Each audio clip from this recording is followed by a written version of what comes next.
Hi children, welcome to grade 5 English and this is our session 2 in chapter 8, The Nightingale. And before getting into our session, let's do an energizer. Children, list some persons or things that you appreciate in your life. And you have to list some persons or things for what you are very grateful and thankful for in your life. Think well and answer in your note and you can share it with me in Google Classroom. And now let's recall our chapter number 8, The Nightingale. That is what we have learned in our previous session. Let's read the story. And in our previous session, we have completed the first part of the story, right? Yeah. The Chinese emperor's palace. And it was the most beautiful one in the world, and it was made of porcelain and which is very expensive, delicate and brittle. And people living there had to be very careful when they touched it. The garden had the most beautiful flowers with pretty silver bells tied to it. And everyone who passed could not help noticing the flowers because of its sound. And those who travel beyond the limit, that is beyond the palace, they can able to see a noble forest with lofty trees and which sloping down to the deep blue sea. And the great ships, they used to sail under the shadow of its branches. And in one of those trees lived a bird, that is nightingale. And it sang so beautifully that even the poor fishermen who had so many other works to do, they stopped and listened the song. Sometimes when they went at night to spread their nets, they would hear her sing and say, "Oh, it is very beautiful." And when they returned to their fishing, they may forgot the bird until the next night. But if they would hear it again, they would exclaim, "Oh, how beautiful is the nightingale's song." Travelers who came from all over the world, they admired the palace, gardens and everything there. But what they really enamored, that is, felt excited, was the beautiful song of a nightingale. And the travelers, after returning home, related what they had seen and learned. They wrote many books containing descriptions of the town, palace and the gardens. But they did not forget the nightingale, which was really the greatest wonder in that Chinese empire.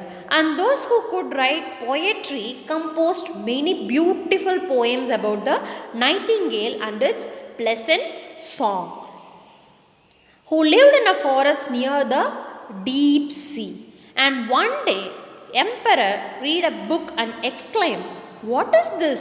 I know nothing of any nightingale in my kingdom. Is there such a bird in my empire? I have never heard of it." He called one of his lords in waiting and said, "There is a very wonderful bird mentioned here in this book called a nightingale, and they say it is the best thing in my large kingdom. Why have I not been told of it? I never have heard the name." He carelessly replied, "She has not been presented at court. It's my pleasure that she shall appear this evening," said the emperor. "The whole world knows what I possess, but better than I do myself. I have never heard of her," said the cavalier, "yet I will endeavor to find her." And in this picture, you can see the Chinese emperor in his court with his lords. But where was the nightingale to be found? The cavalier asked everyone, but they hadn't heard of the bird. So he returned to the emperor and said, "Maybe it's just a fable invented by those who had written the book, Your Imperial Majesty," said he. "Cannot believe everything contained in books because sometimes they are only fiction and we call it as black art. But the book in which I have read this account," said the emperor, "was sent to me by the emperor of Japan, and therefore it cannot contain anything falsehood. So I will hear the nightingale, she must be here this evening. She has my highest favor. If she does not come to the court today, the whole court shall be trampled upon after supper has ended, he said. Everyone started searching for the nightingale in that palace. At last, they met a poor little girl in the kitchen, and she said, "Oh yes, I know the nightingale quite well. Every evening I take the scraps from the table to feed her. She lives down the seashore. I sit down in the wood to rest and listen to the nightingale's song." "Little maiden," said the lord in waiting, "I will reward you if you lead us to the nightingale, for she is invited for evening to the palace." So she went into the wood where the nightingale sang, and half of the court followed her. As they went along, they can hear a cow lowing. And children, in this picture you can see the nightingale singing a beautiful song. And now let's continue reading the remaining part of the story. The young courtier, after hearing the cow lowing, "Now we have found her," he said. "What a wonderful power for such a small creature." But the girl said, "No, that is only a cow lowing. We are a long way from the palace yet." Then they can hear some frogs began to croak in the marsh. The little girl again explained that it was not the nightingale and kept on walking. Finally, they reached the spot, and she said, "And there she sits," and she added, pointing to a little grey bird who was perched on a bough. "Is it impossible?" said the lord in waiting. "I have never imagined it would be little, plain and simple thing like that. She has certainly changed color at seeing so many grand people around her." "Little nightingale," cried the girl, raising her voice, "our most gracious emperor wishes you to sing before him." "With a great pleasure," the nightingale answered, and began to sing most delightfully.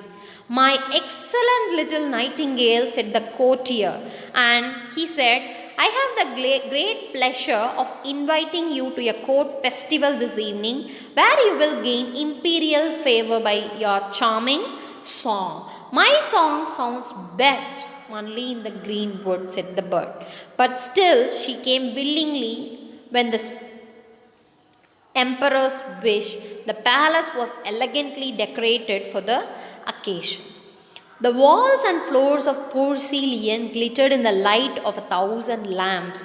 Beautiful flowers, round which the little bells were tied, stood in the corridors, and in the center of the great hall a golden perch had been fixed for a nightingale to sit on.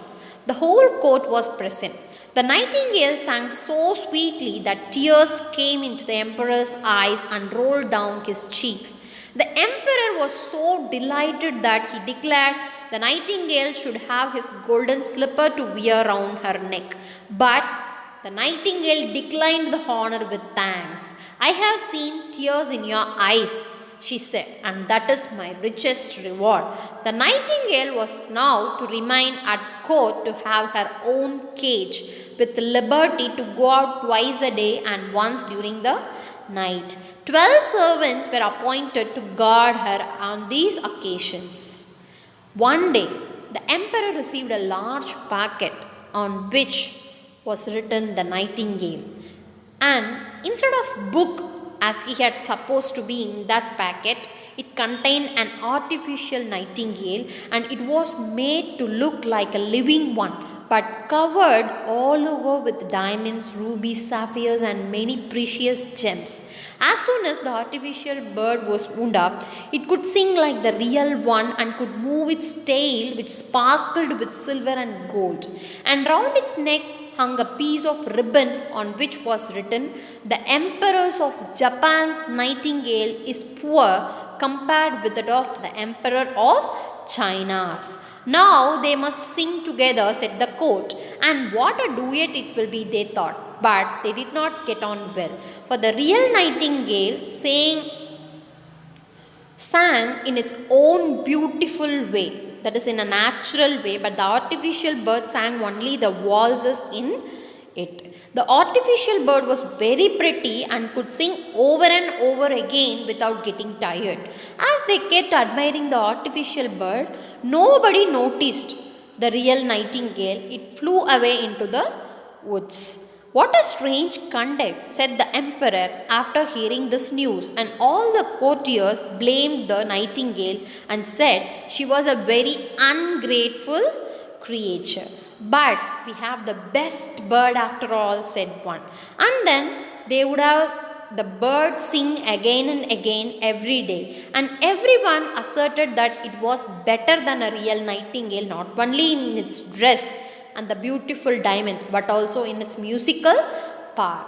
After this, the real nightingale was banished from the empire, and the artificial bird placed on a silk cushion close to the emperor's bed. One evening, when the artificial bird was singing its best, something happened and the music stopped. The emperor immediately sprang out of the bed and called for his watchmaker, and after certain time of talking and examination with that bird, the bird was put into something like order, but he said it must be used very carefully as the barrels were owned and it would be impossible to put in the new ones without damaging the music. So there was a great sorrow. The bird could only be allowed to play once a year. And like this 5 years passed, and then a real grief came upon the land of China. That is, the Chinese emperor fell ill and was not expected to live anymore. A new emperor had been chosen and the people didn't like him. And here you can see the emperor fell ill. The emperor wanted to hear music, but the artificial bird remained silent because it was worn, right? And there was no one to wind it up, and therefore it could not sing a single note. Death continued to stare at the emperor with his cold, hollow eyes, and the room was fearfully still without any sound. Suddenly, there came through the open window the sound of sweet music. Outside, on the bough of a tree, sat the living nightingale, and she heard of emperor's illness and had therefore came there to sing to him of hope and trust. She sang so sweetly that the emperor grew quite strong again, and now death had come to grip him, floated away, and life returned to the emperor. Thank you, heavenly little bird. I know you well. I banished you from my kingdom once, and yet you sang for me. How can I reward you? Asked the emperor. And you have already rewarded me, said the nightingale. I shall never forget that I drew tears from your eyes the first time I sang to you. These are the jewels that rejoice a singer's heart. But now you sleep and grow strong and well again. I will sing to you again.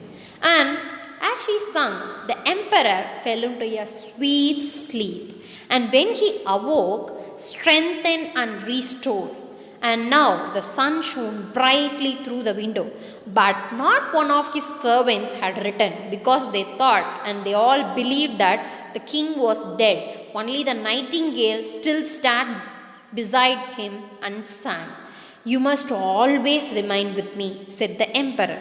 You shall sing only when it pleases you. Only whenever you feel that you can sing for me, and I will break the artificial bird into 1,000 pieces, he said. No, do not do that, replied the nightingale. The bird did very well as long as it could, so keep it here still. I cannot live in the palace, but let me come when I like. I will sit on the bough outside your window in the evening, and I will sing to you, so that you may be happy and have thoughts full of joy. I love your heart better than your crown, it said. I will come, I will sing to you and tell you all the stories about the things I see outside. But you must promise me one thing, he said. Everything, said the emperor, who, having dressed himself in his imperial robes, stood with the hand that held the heavy golden sword pressed to his heart. I only ask one thing, she replied. Let no one know that you have a little bird with you who tells you everything. It will be best to hide it from others. So saying, the nightingale flew away. The servants now came in to look after the dead emperor, but to the excitement, what they saw there he stood and to their astonishment said, Good morning. And this story was written by Hans Christian Andersen. And children, what is the moral you learn from this story, The Nightingale? Always appreciate the people and the things that help us, that help you in some thing, right? Things or people who have given us happiness in some extent should always be cherished, and they are very precious, right? Because it brings us happiness, or any person who brings happiness to us, we must be always keep them cherished and valuable. And this is the moral you learn from this story. And let me tell you the home assignment for today's session. Answer the questions in practice zone 1. And first one, A question, describe the beauty of the emperor's palace and garden.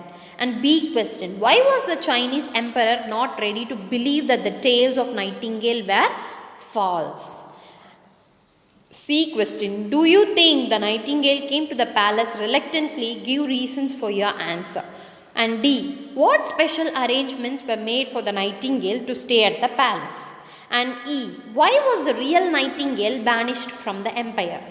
F, why did the emperor feel the need for music when he was dying? G, what made death leave the emperor's room? Children, read the story thoroughly and then you have to answer all these questions.